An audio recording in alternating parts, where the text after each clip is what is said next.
شما رو منو میگیره. نگاه.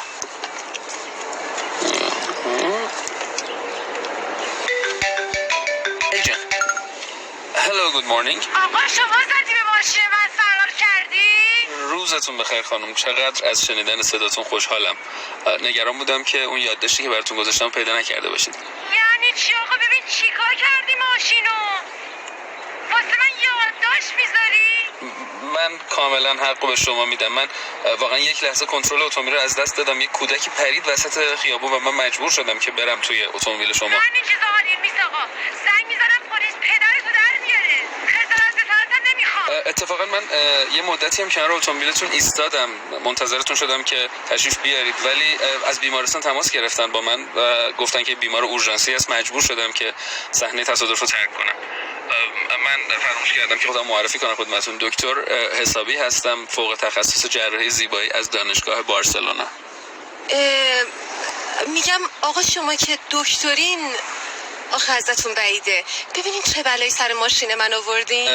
بازم عذر میخوام ازتون و ازتون اجازه میخوام که خدمتتون برسم و اتومبیلتون تحویل بگیرم و مثل روز اول تحویلتون بدم و در این مدت اتومبیل خودم رو در اختیارتون قرار بدم که بی ماشین نمونید. ای بیش.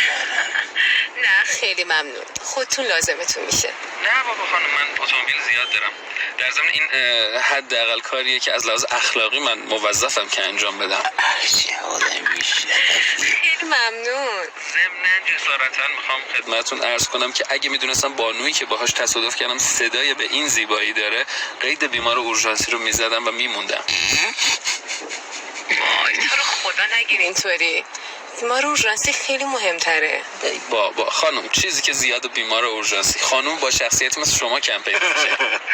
من پس امروز بعد از ظهر اگه اجازه بفرمایید خدمتتون میرسم. به امید دیدارتون آقای دکتر. بی صبرانه منتظر دیدارتون هستم تا بعد از ظهر. ادیوس. دوستم داری؟ نه دوستم داری؟ خوبم یا نه؟ از منم بیشرف داری. قربونت برم.